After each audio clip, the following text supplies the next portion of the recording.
Thanks, Farooq. And thank you to Khaki Labs for giving me this opportunity to share um, uh, my my perspectives on transport. And so, I'm just going to run through some slides. I'll pause at a few moments just to, and if you can, if you can share your thoughts on the chat box, etc. So we'll at least have some kind of a dialogue as we go through this. And then, I just wanted to start by, just saying that, Mumbai as a city, post 1995, it's post liberalization. A lot of people started buying cars, more cars became available. And to sort of feed that frenzy, we went into a big construction bonanza, right? So we built these flyovers, 55 of them to begin with. And Almost spent almost like 10,000 crores. Then came the ceiling. Even today, I mean, I think about 40,000 people use it every day. But it's just one of these things that people were so euphoric the day it opened, almost feeling like our city was now a world city just by having this kind of infrastructure. So this image of having this kind of infrastructure in our cities. So we build the ceiling, we build these freeways uh, uh, in the Eastern Freeway, the SCLR, a lot of that.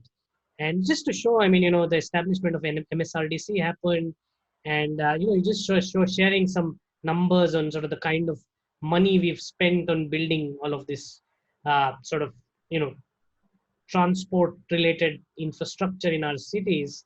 And um, and what it has done is just what you see is the number of vehicles that increased with a lot of this sort of investment in this kind of infrastructure. And it's not about so you can see a lot of this we spent, probably, I mean, 15,000 crores is a very low estimate. If you add now the upcoming coastal road and other projects, I mean, just maintaining this infrastructure costs 1,500 2,000 crores every year. So we spent all of this, and what we got is like traffic jams, right? Nothing has really resolved. We still have this traffic jams. So why does this happen? Why are we not able, I mean, can we actually build our way out of traffic? And I'll share this example of LA, and this is a famous 405. It's a highway in Los Angeles.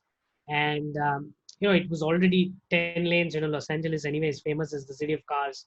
They spent $1 billion building, widening this from like 10 lanes to 12 lanes. And it took them, almost 5-10 years, 5-7 years to build it, and traffic was slower on it than before, right? So, I mean, these kinds of infrastructure, I mean, I think widening this and speeding it up really has not really resolved congestion, right? And that is what we are trying to solve by building these roads. And, we can see this images, this is, the flyover outside the airport, and you see the traffic underneath it. And we all thought, this flyover will get built and then this problem will be solved forever.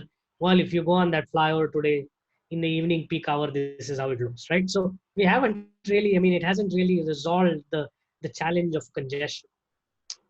And these are images, if you do Mumbai traffic, these are the images you see. So, and these are images all of us see as we get around the city. So there's a lot of cars, a lot of traffic. But, before we sort of get, I really want to sort of, what do you think is the demand? I mean, I know Kaiwan put out certain sort of feelers about this talk, but just curious. And, if you can in the chat box, share, what do you think? How many people do you think, uh, you know, what percentage of people do you think use cars every day in Mumbai? Not during this strange times that we are in, but normally, right? So yeah, I mean, yeah, less than 5%. Less than 5% people use cars on an everyday basis in Mumbai. And, this is the state, What is the real demand? I mean, 42% people walk.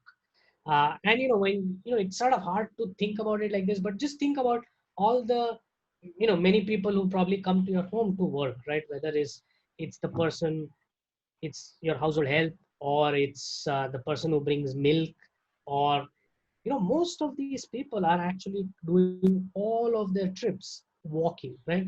So 40 to, in certain parts of Mumbai, actually, if you look at the Mahim Dharavi area and things like that, 66% of people do all their trips walking. And, I mean, this is from an official survey.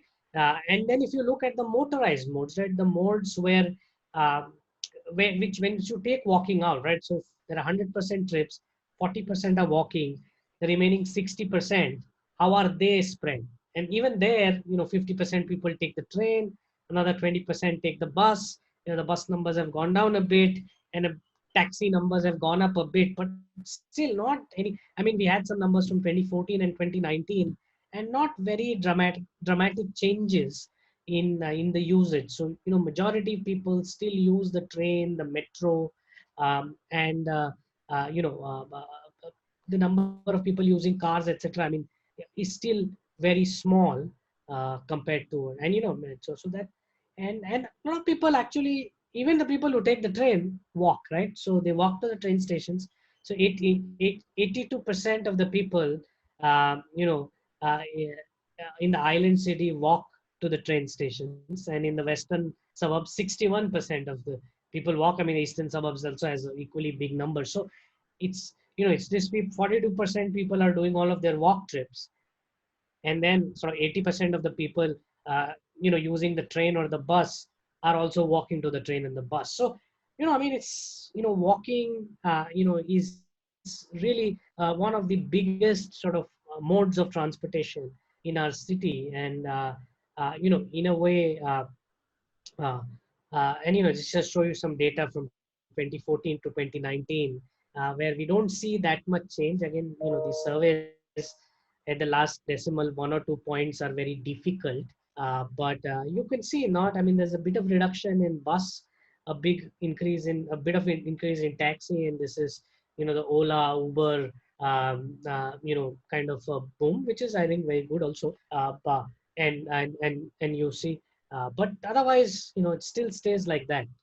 Having said that, we've spent like this whole, whatever, 30,000 crores.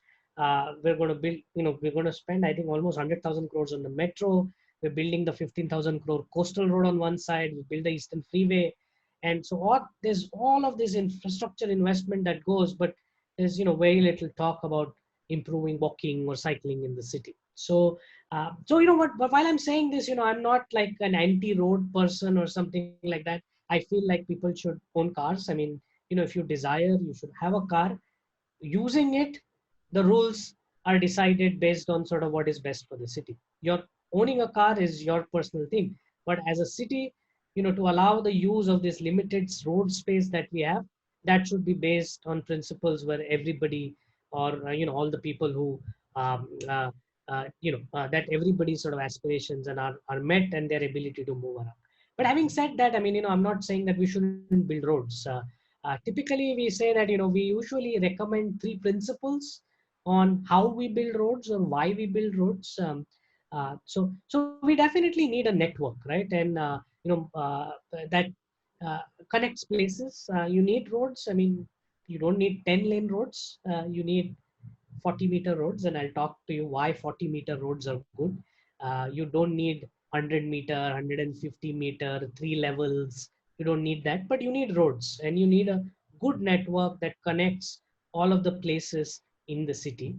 And Mumbai had a lot of missing links. I mean, again, one of the things, and that's why I said contemporary history is what I mentioned. But I think, if you look from 2000, we've done a really good job of actually adding these missing links, right? So we connected Jogeshwari to Vikhroli.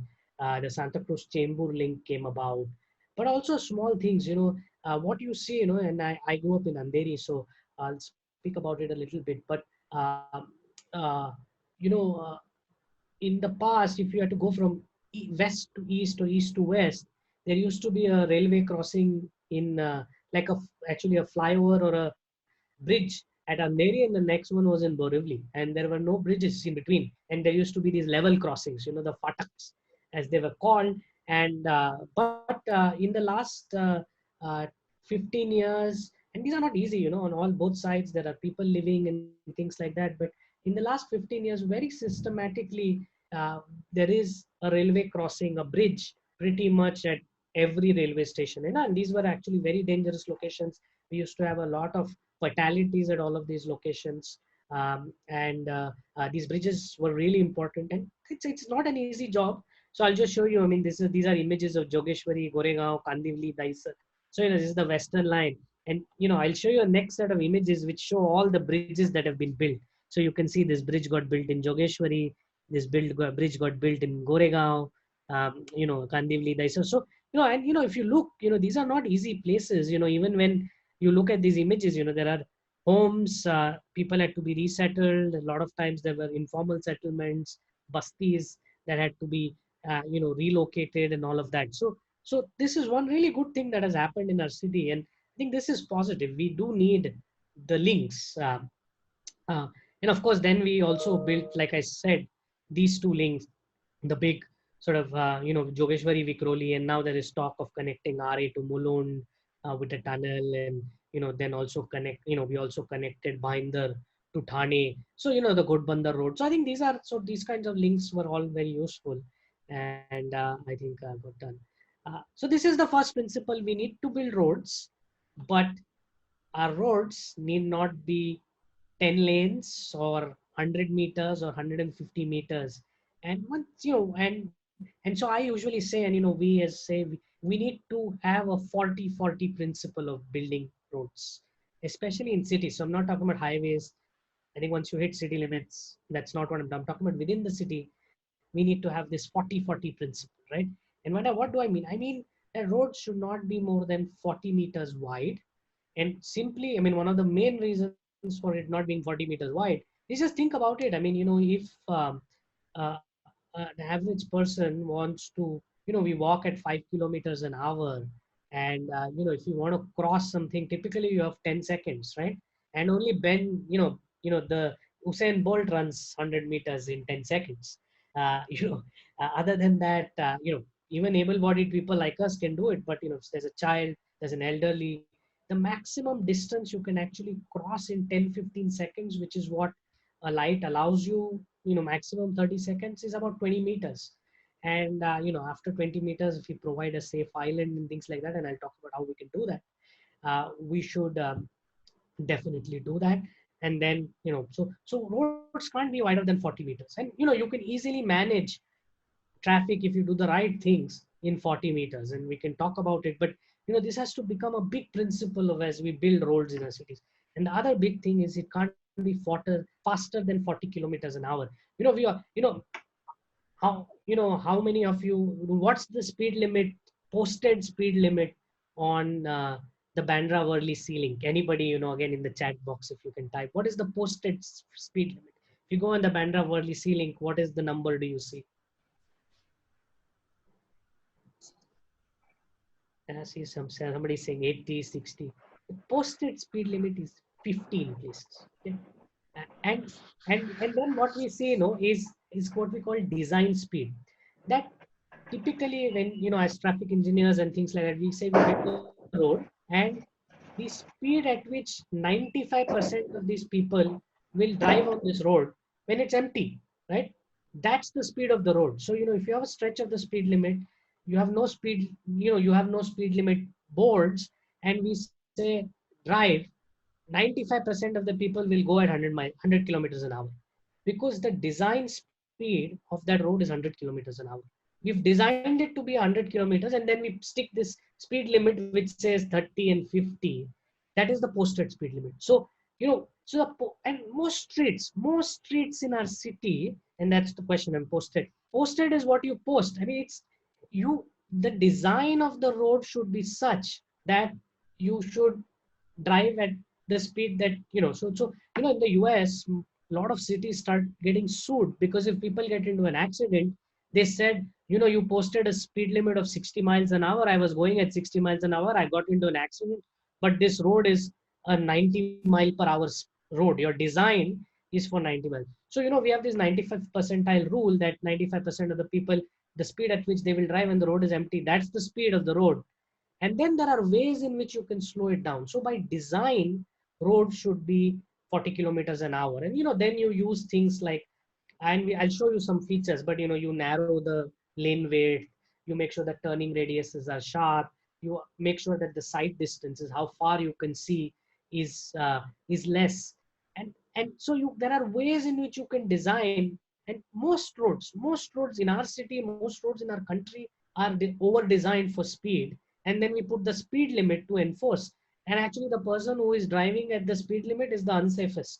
Right? He is the most likely to get hit by someone who's actually driving at the design speed. So there is a design speed and a posted speed. And more, I think we need to. This is an experiment. We were also trying to help with the traffic police using a speed gun and showing them, see, you can measure the design speed, and now you need to do things to slow these roads down. And why we say that, and that there is a very clear science, right? That, and this one other question. I mean, it's like, how many of you? I mean, pretty much, and if you don't know, I mean, say if you don't know, but most of us, have a close person in our lives that has died of a road accident. Most of us. There's very few people. I mean, even if you think about sort of a friend or a first cousin, or someone who stays in your apartment block or whatever, we all know somebody who's died in a road accident. I mean, in India, 150,000 people die every day of road fatalities. In 2030, by 2030, it's going to be the fifth largest cause of death in our country. And it's simple. If you get hit at 40 kilometers an hour, and this is the chances of you dying are 5%. If you get hit at 50 kilometers an hour, the chances of you dying are 95%. And so if we design our roads, we can sort of make them safe. And so this is one of the things we really advocate, is this sort of 40-40 principle. This was a really nice campaign that New York ran. New York City, over the last, since the Bloomberg administrations over the last 15 years, have slowed down all their roads, right? So all the main arterials are at 30 miles per hour, and all of their inside streets, outside schools, are 10 miles per hour, and a lot of the inside roads are 20 miles per hour. And I'll show you some images towards the end of the talk of how they've done that very cutely, in a very, very pretty way, how they've slowed down their streets to make them more inclusive. So anyway, these were my principles. So the first principle was, of course, to make sure that we have a good network and we fill all the missing links. The second is that we make our roads less wide and slow them down, so that it's safe for all users. As you saw, majority of the people using this street are people who walk. And then how do you manage everybody in this 40 meters, right? And that's the question. And typically we say one third, one third, one third. So give one third of the space to people walking, cycling. So the slow modes, give one third of that space to public transport. Mumbai, we are now building these elevated metros, but you could even give it to buses and things like that. And then the one third space, everybody who wants to use a car can use. There will be congestion in that space, but that's fine, because that's what it is, to sort of equitably distribute the road space. Because today we have a very inequitable distribution. 5% of the people, 5% of the people owning cars actually use 95% of the space that our roads have. And so how do we this is the three principles. So we don't, I mean, totally not saying don't build roads. I'm saying let's build roads, let's build them with these principles. And this is the conversations we actively have, both in Mumbai here with municipal corporation, with some of the political leaders and things like that. And also, and the challenge is, there is a big road construction industry. I mean, I always say, partly we are getting elevated roads and elevated metros because a lot of companies have invested in pile driving equipment. They know how to dig holes and put pillars. So somehow we need to find ways in which they can transform their businesses from being pile drivers to becoming something else, which is the kind of roads that I will show you some images of to build. So, I mean, this is just an example. I mean, this is the JVLR. This was built 10, 15 years ago. And you can see, this is a newly built facility, and there is no way you can cross this thing. There is no priority to public transport. Now they're going to build a metro on sort of an elevated metro here. But, this sort of things, we should really make an effort that we don't do this in our city, right? That we build adequate sidewalks, we find ways in which people can cross this infrastructure and things like that. Anyway, I mean, just this was to give you a big overall picture. But, as we got get into the details and how we can all sort of participate in improving our city, I thought maybe we can talk a little bit about what are the challenges to walking in in our city. So maybe you can put some things, and then maybe we can have a discussion about it, and then I'll share some ideas about what we are doing and what other things need to be done and how others could participate in this. So if you can talk a little bit about, I mean, if anybody just, what are your challenges of walking in our city? uh, Horrible sidewalks, yes. Uh, Others, I mean, just feel free. I mean, all answers are good answers. So, uh, if not, we'll move on. But uh, air pollution, smoke, paving material, parking, yes, no signage, correct, correct. And monsoon, flooding, hawkers, yeah, yeah, encroachments, yeah, good, good. No, these are, these are the things, right? So, one of, I mean, we talked about footpaths, uh, waterlogging is a big issue. Noise, I mean, for me, noise is, I mean, is just the honking is really, really disturbing. I mean, I don't mind dealing with all of the other sort of hassles, but, you know, but anyway, so this is good. I mean, so these are some issues we can, and we'll talk about sort of how some of these things can be uh, addressed. So so, so I always sort of show this, in our city, if you want to walk, you need to be, it's like this, and you need to be an athlete. You need to have like the best body possible. Imagine an 80-year-old person what walking in our city is like. And so, based on that, we just, just as we were working with a lot of these municipal corporation officials, and I do want to sort of acknowledge some of my colleagues, Dhaval, others who've been very, Kila, others very active on trying to improve walking in our cities, Rohit and things like that. Some of them might also be here in the talk. But what we did is we just wanted to show that there are things that can be done quite easily to improve. So we looked at a few stretches. This is in Bandra Hill Road, and if you see, typically this is what happens, right? Just and give me a moment. I'm just going to close the door and. Then this metro junction, many of you might be familiar. If you look at it, it just they recently redid it, and there's a lot of space that got wasted. They didn't do anything about the islands. And then when you cross, you end up in this barrack thought. They just repaved the streets. So what we understand how this happens. And we realize that in India, and these are things, I mean, this is how processes get set. But typically road is assigned, and then there is no designer. There was no urban designer involved in the sort of road building. Appoint a contractor to really get it. And it is that is where to go. So then we start accumulating in one place, and we cross. We can today design this infrastructure in a way that we can communicate with the people on how they should be walking, just like how the road has been designed to communicate to the cars where they should be going.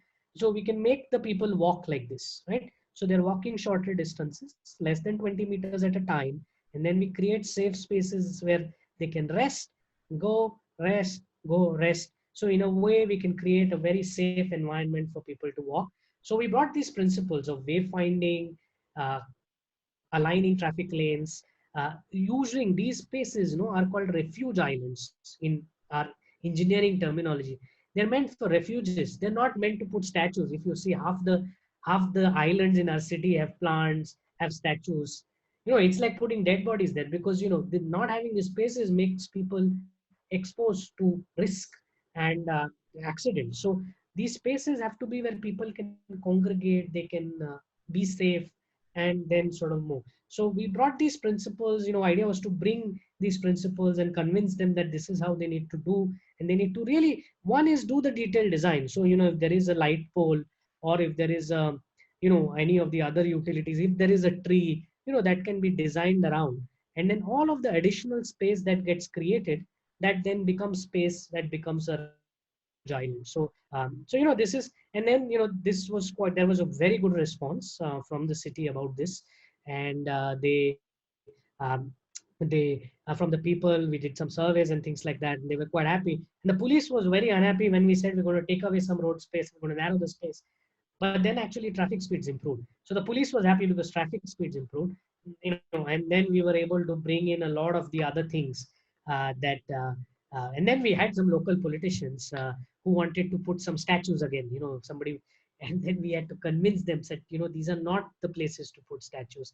These are places where, so, this something we can very easily do. All of these islands where we have statues, where we have plants, we should just take them out. Those are actually refuge islands. Those are the places where pedestrians can be safe, and you can do landscaping nicely in the edges, and and you can see, look at this image. Now that we've put design and wayfinding, these people know where to walk, and you can see now everybody is walking, and not nobody is walking here or walking there, and that sort of is how you sort of by design. So it's by design. Uh, and so we'll talk about how we can do this in other places as well. And we did a survey. Most people were very happy. In fact, I was talking to one of the realtors, and he was saying some of the rents also around these places and buildings and all started to go up because people would start to oversee this. So, this kind of interventions require detail. They are not like big, tall sort of structures. They need architects and they need designers and they need attention to detail. But this is the type of stuff that actually will create economic value in our city. And so there's a business case to do this, these kinds of interventions. And you can see, I mean, most people were very happy with what was done.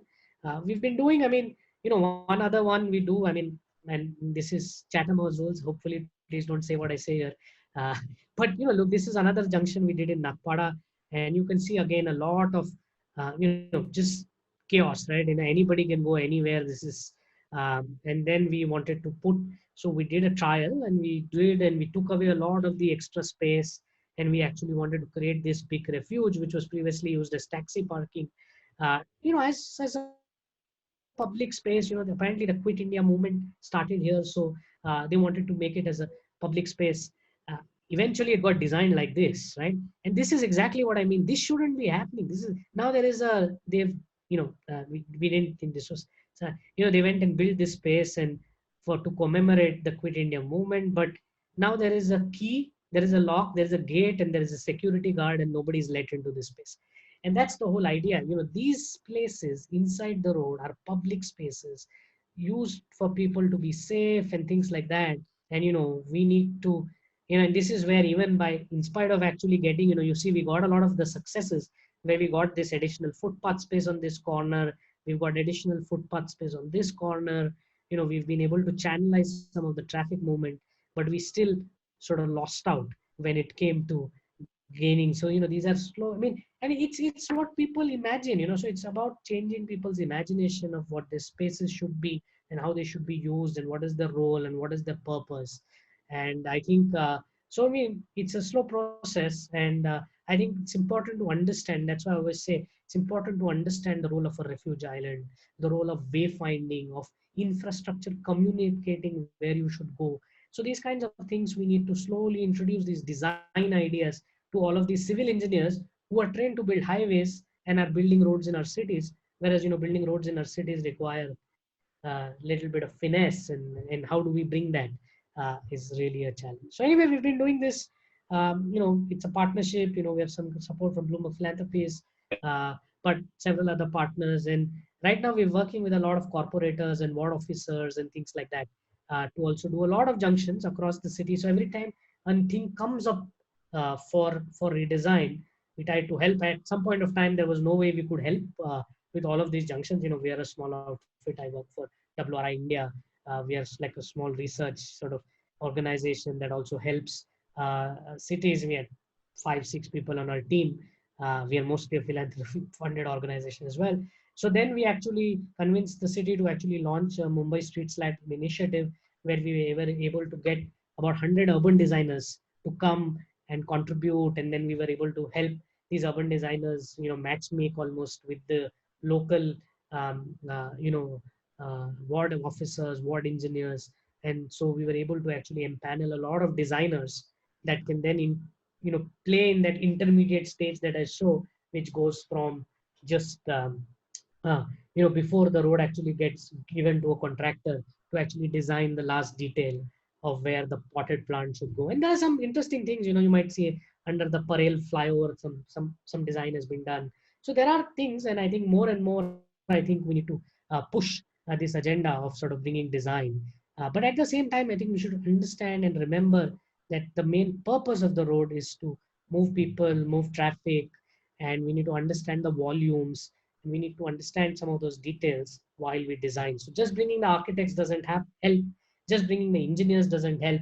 It is a collaborative exercise between the engineers and the architects, and then you get the right design. So that's something we need to figure out how we can best make it happen. Just some other things. This is LBS Marg, outside the Godrej campus in Vikhroli. So it's just, this is some other things also that we've been involved. So this is, so design was one thing that we decided. We listed a lot of things, like no footpaths, that so the no footpaths, we found ways in creating the footpaths, making it continuous, making cross. There are more challenges that we need to solve, and not all of them we are also working on, but I did want to sort of highlight them. Lack of space is clearly one of them. As you can see, you know look at this space. I mean, and I'll end Farokh in about 5-10 minutes. So look at, I mean, look at this space. I mean, just there's too many people, there are too many cars, everybody needs to be in that space. How do we solve for this? Do we even know how many people are here? What are the standards? What do we design to? Mumbai just has these extremes. This railway platform. I mean, if you're talking about walking and making city walkable, it's about all of these spaces. And look at this railway platform, right? I mean, so one of the things is we said, what is acceptable crowding, right? And in this context of COVID, all of this becomes way more relevant. But so we went, and this is what science tell you, that there is some level of service. It's so many people per meter square, or so many pedestrians per minute per meter, and all of that. And Mumbai is F and below, right? We are always, these are levels of service A, B, C, D, E, F. Mumbai is F and below most of the places. But we don't even know what our numbers are, right? I mean, how many people do we have? What is the worst? How do we design? So we've just started, we just started. So in for our standards, I think ideally 4 persons per meter square, but if it's difficult, 7% per meter square. Anything more than that is just unacceptable. I mean, today in the COVID context, we're talking about 6 feet social distancing and things like that. So it's 1 person per meter square, or actually 1 person per 2 meter squares and things like that. But we were saying that in a way our cities should start designing to this standard, right? And especially in crowded areas around stations and things like that. And then we were trying to look at images. And one of the things that I do want to say we did really well while is these new coaches that we introduced, that got introduced over the last 15 years, uh, have really managed to create more space, more ventilation. In the past, railways used to be more here, and I think we are more at like 10, 9 and 10 persons per meter square now. And also there is a lot more ventilation. So this is one of the successful things we have done in our city. I don't know how many of you remember being smashed in this train compartment, these cars, the old ones, with like these bad windows and poor ventilation and things like that. And when a lot of the international experts, etc., came to Bombay, and they said, we should be putting air conditioning and things like that. We decided actually to go with a much cheaper option. Was that we put some suction devices and sucked air out, and that actually, air conditioning also doesn't function very well at high crowding. And so this actually, and this new design where NID, the National Institute of Design people, were involved, etc. These new coaches actually have much better ventilation, have a lot more space, and are designed much better, that you can hold on and things like that. And so this is a very successful thing that has been done in the city, and now they are slowly replacing all of the old cars. I think Western Railway, Central Railway are done, Harbour Railway they are doing, and they were, because they were able to use this. We had to only import 1 or 2 parts, and 90% of the product was manufactured in India.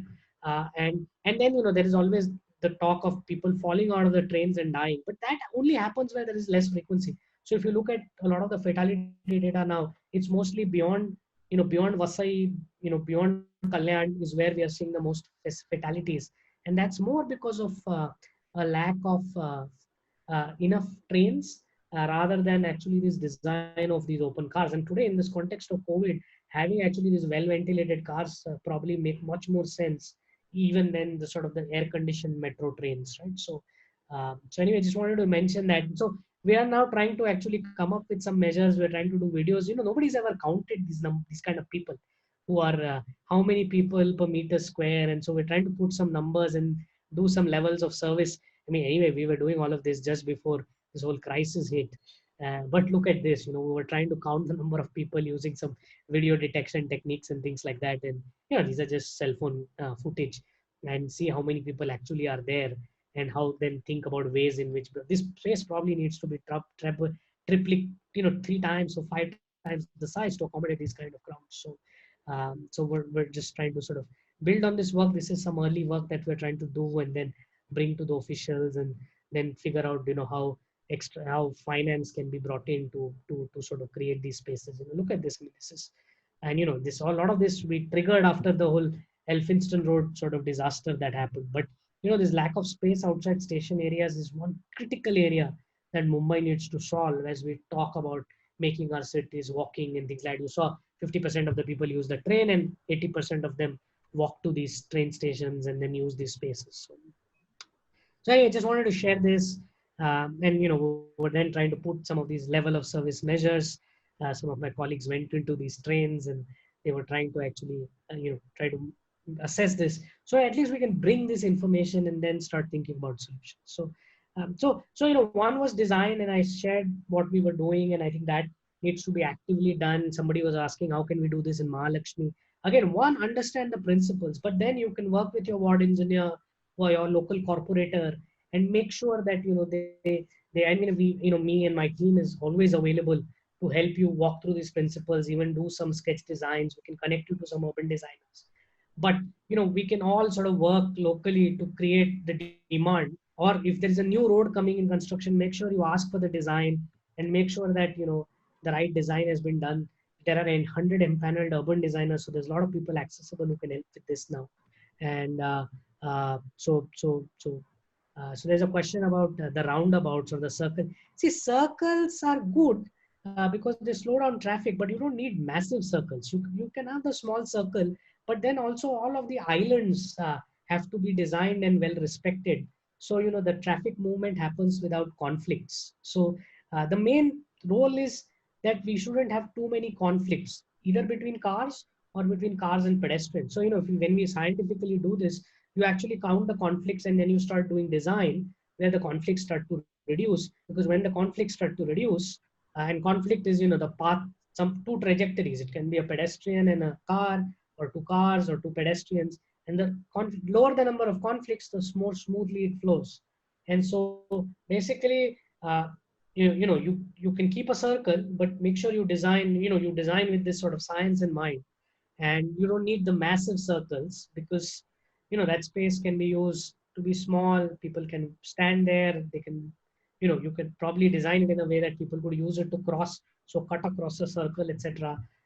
And if there are 2 lanes of traffic, then we should make sure that traffic stays in 2 lanes or 3 lanes, and then the rest of the space is reclaimed. And it need not be a circle, it can be an octagon, it can be anything, as long as that reclaimed space then allows pedestrians to circulate and things like that. So materials is the other thing, absolutely. And I think that's the other thing I wanted to say that becomes really relevant. And there's a question really relevant in the context of flooding, because again, now we need to create permeable surfaces. So as much as possible, I think beyond bricks and paver blocks, I think we need to start thinking of much more sophisticated ways in which pavements can be designed, where they are more permeable, where water can soak in, and those kinds of things. So again, those types of things, as we start to again, what happens is in municipal corporation, they have a what they call a BOQ, which is a uh, bill of quantities, and there are approved items, right? So if you want to use a new permeable material today, it's not an approved item by the municipal corporation, so you can't create a bill. So there are these very practical, so it's a slow process as we bring these new things. And I think that's where sort of a little effort of trying to, bring these modern ideas, pilot test them, and then get them to include them in their list of quantities. Uh, uh, so that becomes important. Anyway, I just showing this crowding. And, the other thing is, I mean, we did this. I'm still talking. Then there are these iconic projects. I feel like, as a city, if we really want to be a walking city, I was talking about overcoming these challenges, right? But we should do some iconic projects where a pedestrian is celebrated and a walker is put at the center of the design. And there are some very interesting proposals that have been floated over time, and and I'll share one which I am very interested in. So I mean, I've just put these names.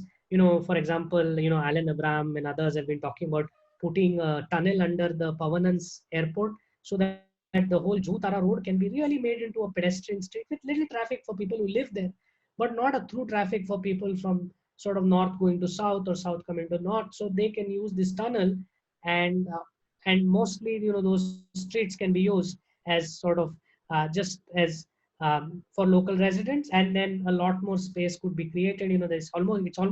It is like a fashion district of Mumbai. A lot of the designers are there, a lot of the hotels are there. There's Good Earth, there's Prithvi Theatre on one end. So can we reimagine this whole Jutara Road as a sort of a promenade which is much more for walking and enjoying as an open space, maybe outside restaurants and things like that, right next to Juhu Beach, versus it being a thoroughfare. And that these kinds of ideas, some things have been doing. They've been trying to build a cycle track.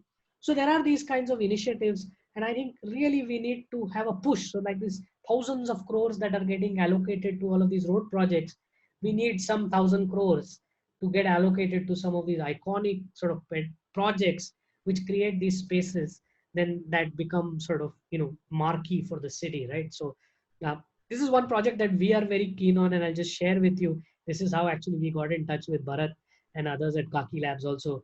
If you look at Island City, it's east to west is 4 or 5 kilometers.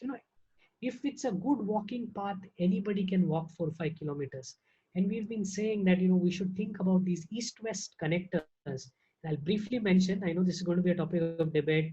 I really think that the coastal road and the eastern freeway that is already there are really bad ideas, because our waterfronts are our most prized possession. If you were to sort of do an economic valuation of the access to the waterfronts in Mumbai, and this is the unique thing we have, and we are building these monstrosities and cutting access to it. So I think both those projects, I mean, and there are stories around the world of removing freeways, and that can be another talk.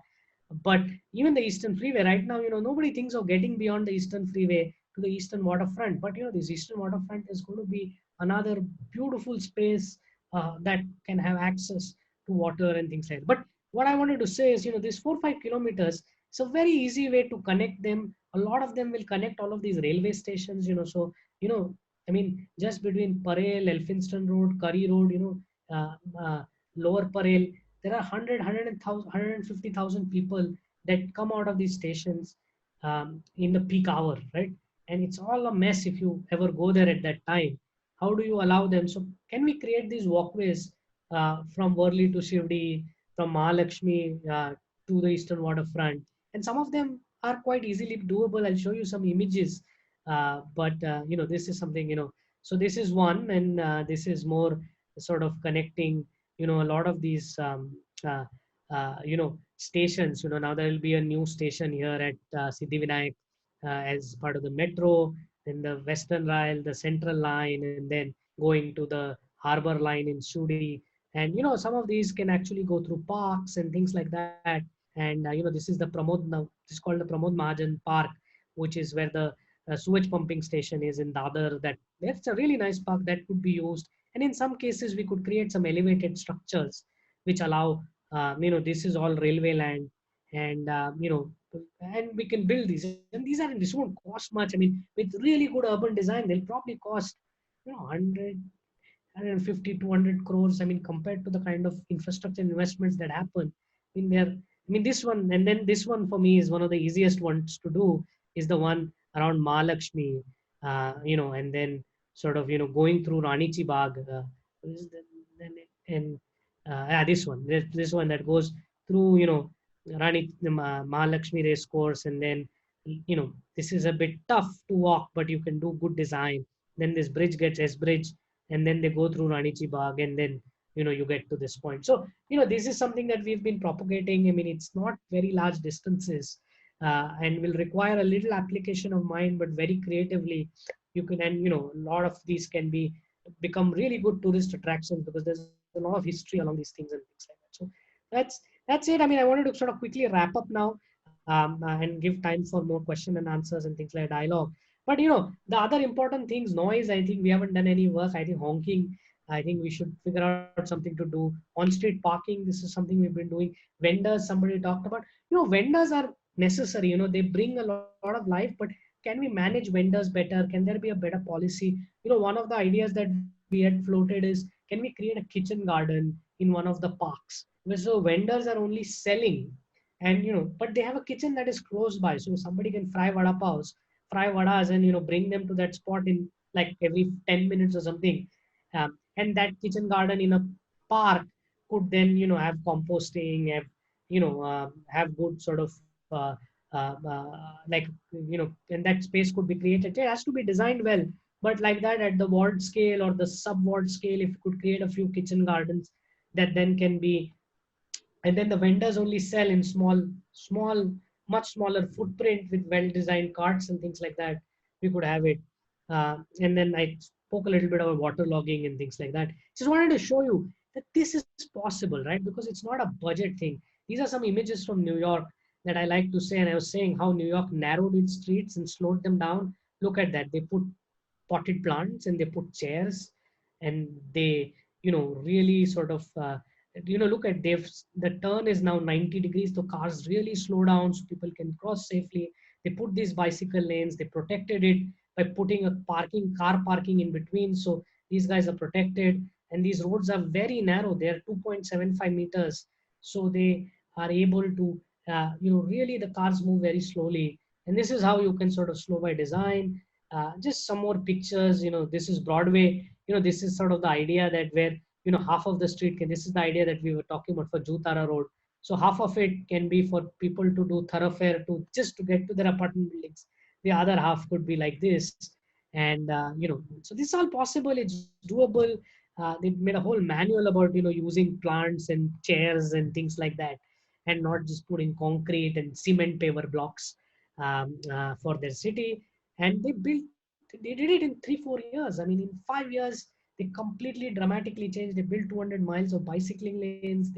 They did a lot of this. So it doesn't require more money, right? So it's very doable if we get the right pressure, if we get the right coalition, if we get the right set of people. So that's why I say it's doable. Our cities can become like this. We just need to come together and address these things. And, that's why we need movements. This was one of the movements that we were part of, where, at least on Sundays, we started blocking the road and things like that. So that people start to realize that this is not just meant for cars. It's a public space. This is really the biggest public space in our city. And we all have an equal right to it, and not just 3% or 5% cars that exist. So, with that, I'll stop, and, we can have a dialogue or respond to some of the questions, things like that. Sure. Thanks, Madhav. That was a really eyebrow-raising statistic which you threw. Within 1 decade, roads are going to be responsible for such a large number of deaths, the 5th largest in the country, you said. We'll go through the questions now. You did mention one of the things which WRI, or organization, is doing to make sidewalks compliant for physically challenged people, about the height. Is there anything else which can be done? That was one question. Physically compliant? I mean, sorry, can you repeat the question, or maybe I just was not. The question is like this. What is being done to make sidewalks compliant for physically challenged people? So again, I think that, those design standards are there. They just have to be implemented. And like I said, I mean, in the end, one, the detailed design has to be done. And then, you have to work with the contractors so that, the skills, etc., required to build that infrastructure happens. So again, it requires getting into the details. And I think some facilities already have been built like that. And I think, we just, I mean, as citizens, I think we need to also just look for any new road work that is happening and make sure that, that they are using the latest, like they're using good design, things like that. And all the principles are in there. And again, if you come across a road and you have some questions, people like us are available to help you, review designs and suggest improvements and things like that. But typically, working with your local corporator or local ward engineer can help you bring these things into the sort of your roads, and then we can, I mean, I think if a lot of us do that, then we'll be able to do, because they almost rebuild like 150 kilometers of road every 6 months, I would say. And in Bombay is about 2,000 kilometers. So if we do this systematically in 10 years, we can change the city. So you feel that this all has to be a citizen's effort driving the municipal government To start, corporations if to you once respect. you create good examples and you figure Mhm. out what needs to be done, then once you have to put it, they, in a way, and not blaming them, but they also have to follow the book, right? They get dragged to court. I mean, I mean, I know a few engineers, all of them have court cases on them. They're, so they have to also follow the book. And so if we are able to help change the books, the rules of how you design these roads and things like that, then once it's in there, then it gets replicated much more easily. Then you can say, once it's done in 5 places and it's in the bill of quantities, then you can say, look, it was done there, why are we not doing it? That's all you need to do. Then the corporation will do it. You are not building the road, you're just telling him that, look, they did it there, go take them all, take them to Bandra and say, if the Bandra did it, why are you not doing it? Then they will do it, right? So, but I think that's all, that is the thing citizens need to do. That's all. I'm not saying we need to build anything. So the two questions like that. So how do you replicate the Bandra example? For instance, in Mahalakshmi or Dharavi, both have been known to be nightmares for both pedestrians as well as cars. The Dharavi one, the person who asked the question is referring to the T junction between Mahim and Siam. Hmm. So And again, Mahalakshmi is, of course, Mahalakshmi. So whenever it comes up for renewal, I mean, rebuilding or something, or we can come up with a design for it and look at it. We need to know the traffic numbers. So I mean, I think uh, exactly, I mean, we just need to figure out whether it's a part of the municipal corporation's current rebuilding agenda and how do we bring design to it, or they have a list of, you know or you can work with a local corporator or something, and their funds can be used to rebuild it. And then there's lots of people, like I said, there are 100 empaneled urban designers today who can help you do the design, and we can redesign these places. I suppose it will need a lot of working together with people to streamline the quality of our sidewalks. So relating to sidewalks as a question, Hmm. are there any rules that exist for streamlining sidewalks that can or may be used for hawkers? So, like I said, I think hawkers, I told you, I mean, these are, hawkers is not an easy problem to solve. I mean, we all use them, their jobs, livelihoods, all of that. At the same, also having vendors is very good from a security perspective, right? So, but there are very new, innovative ways. So, one, if you create sufficient space, right, which is at least, if you have about 3 meters or, 1.8 meters to 3 meters of space, then, you can have the hawkers and there can still be adequate space for walking and the hawker and the activity outside the hawker. Uh, but also hawkers, one, I mean, what I was saying, I mean, I really think that, if we, and there are some good global examples where they issue time of day permit. So there is a breakfast permit where one hawker sits from 6 to 9 and sells breakfast. Or if there is a vendor, how do we reduce their footprint? How do we give them better designed carts? Can we reduce the space that they occupy in the street and allow them to do some of their activity slightly in an open space that exists, whether it's a public park or something like that? Most of our public parks are gated and closed between like 10 a.m. and 5 p.m. So, but again, has to be, so there are, I mean, we'll have to come up with good design.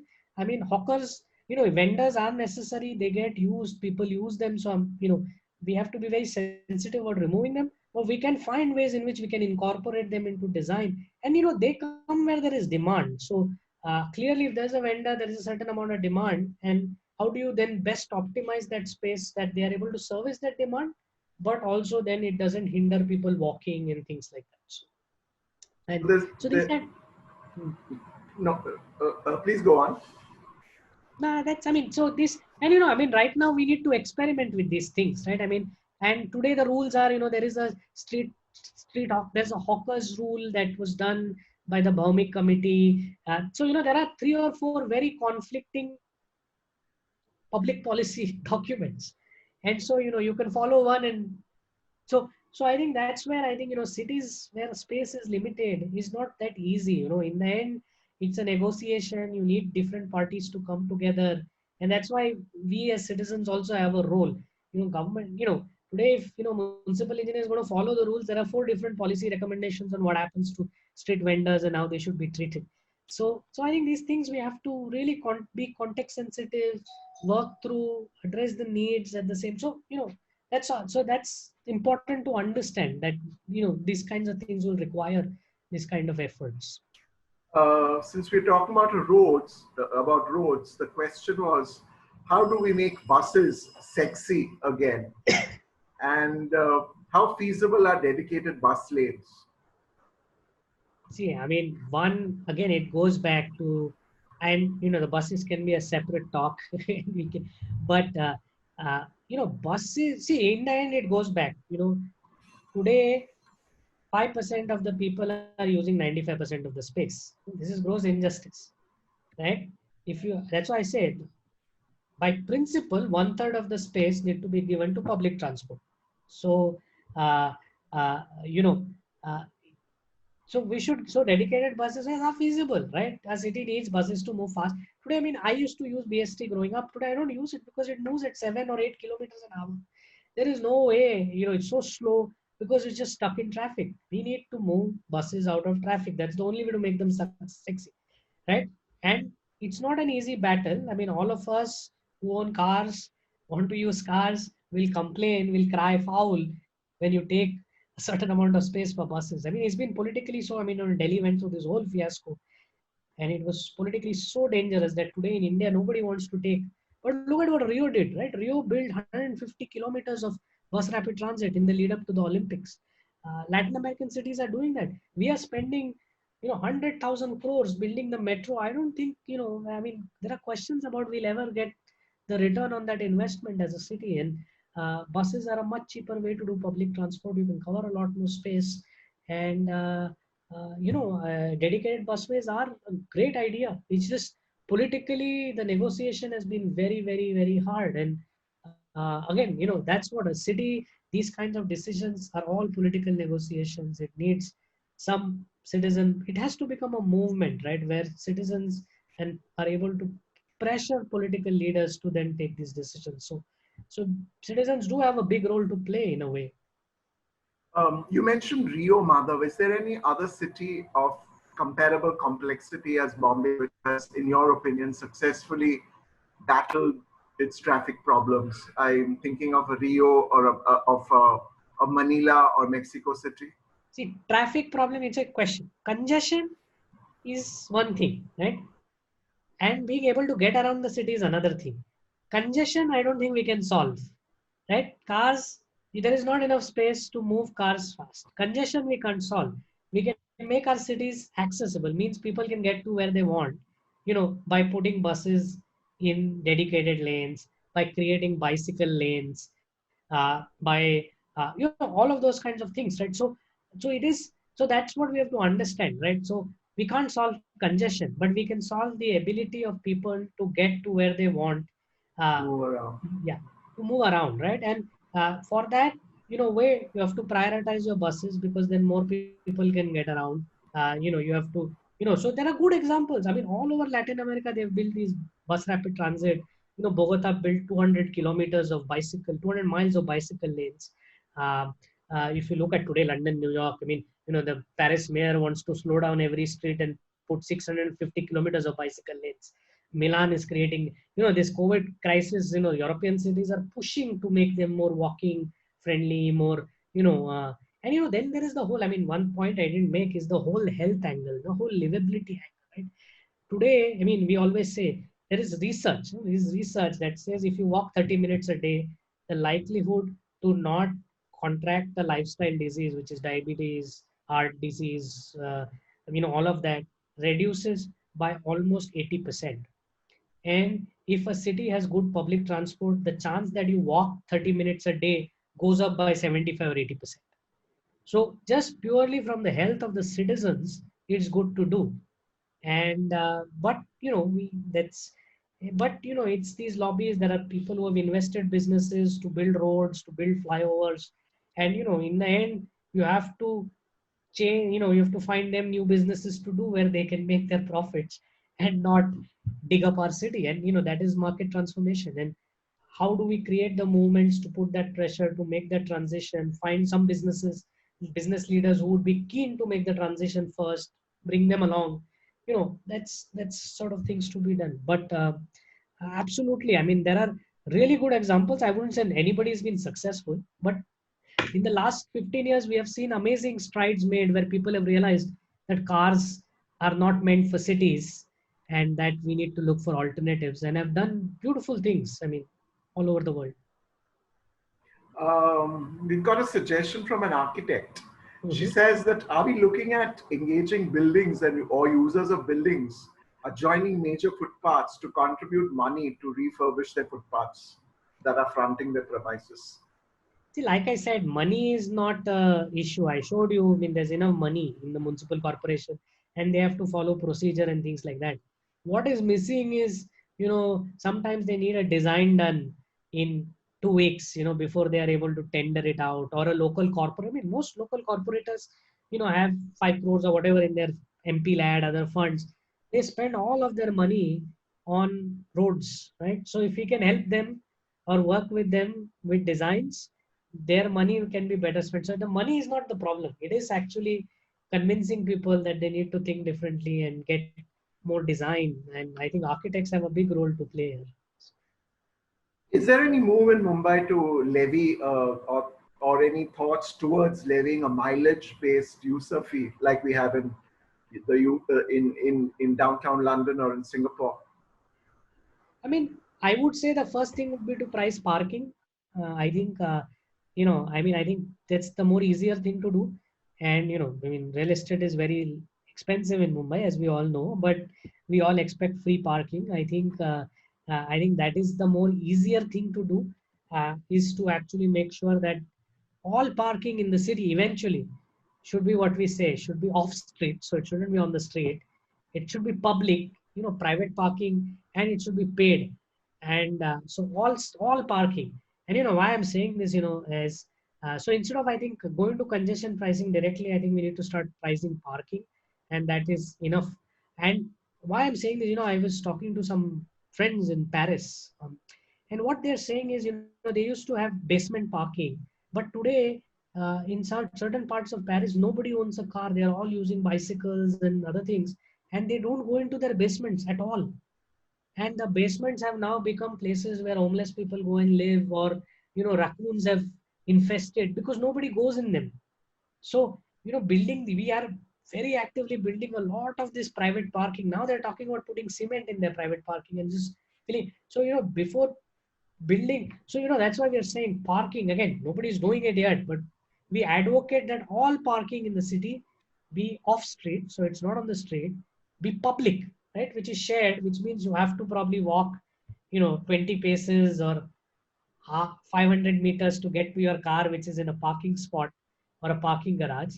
And the third thing is to make it paid, that it's not free, because real estate is very expensive.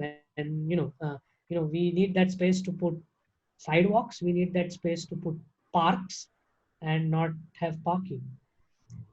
Yeah, yeah, this was the idea that we've been trying to push, Karina, is to actually these east-west connectors that we are suggesting are, should be imagined like the High Lines, and it's 4 kilometers. If you were to think going from the eastern waterfront to the western waterfront or whatever, or from Marine Drive, it's just 4 kilometers. If we were to able to create cleverly through parks wherever possible, little and create these high lines, then we would really have this amazing island city where you could, you can build like 70, 80 kilometers of interesting high line. Might have to do some up and down because you can go into a park, then come back up, go around race course, through Ranichi Bagh, all of those kinds of things.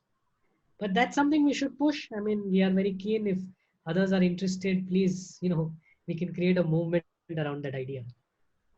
Great. And the very last question I have for you, uh, how do you balance this need for less wide roads, which is one of the solutions which WRI has been giving, and this constant increase in the number of cars on the road? How do you balance these two aspects? See, I mean, like I said, I mean, and the idea is that, you can have a car, right? Nobody is stopping anybody from buying a car, and, you can, but, if in a city, you can have, if you want a wider road, you remember the fact that a 65-year-old woman will never be able to cross it. So your choice is you owning a car versus that woman not being able to leave her house. And so we're always making choices, and uh, and that's why we need. And so if 80% of the people in the city uh, are not able to get out of their houses because we build wide roads, I think it's something that is wrong with our city. And that's why we need to prioritize public transport, right? We need those dedicated busways so that people can move faster and not be stuck in traffic. Of course, now this whole COVID crisis creates another huge question on all of this. Hopefully, in the post-vaccine world, we're talking about these things. But that's the choice. Once the road is 40 meters wide, one third of that space needs to be dedicated for public transport. And then, you know, we'll be able to move around the city. You will be able to meet your needs. You can buy a car, but if you buy a car, you will move at 5 kilometers an hour. If you go in public transport, you'll move at 30 kilometers an hour. Then you make the choice, right? So, yeah. Anyway, that's Okay, so that really brings us to an end, Madhav, of all our questions. Would you like to make any overall closing comments, Madhav? I uh, mean, you did reiterate a lot of citizens' movement, citizens' participation. Would I you like think to add anything to that before we close? one of the things, and just to say that we've learned over the years is that we like to, a lot of times we like to, it's not us versus them with a lot of the government, but government is also, the engineers, etc. are people like us. They are also trying to do a job. They are overworked, literally overworked, and there is a whole sort of the corruption side to it. But if you sort of ignore that and not fight that, but there is lots we can do. And I think we've learned that just understanding, like being patient and figuring out where you can help. Once you figure that out, you are really able to bring about change. And I mean, that's so I mean, the request is to actually participate positively in the city. And and citizens, I'm not saying, I mean, this is the audience, I mean, these are mostly general citizens who want to, you are interested in this topic. So I was talking about it, when I go talk to municipal officials, I talk about what they can do. So I think we all have a role, and but a city is a negotiation, because space is limited, and resources are limited, and we just need to make sure that we do the best by everybody in the city and make it as inclusive as possible. So that's really the goal. Yeah. So I'll stop. Thank you very much. It was a great insight to attempts, at least, to push back that date of 2030, where you said that we're going to become, where transportation issues are going to become the fifth largest cause of death in our country. Hopefully, that should get pushed up a little bit by these citizens' movements which you've been recommending. Thank you for your time. Thank you for your talk. Thank you, everybody, for attending.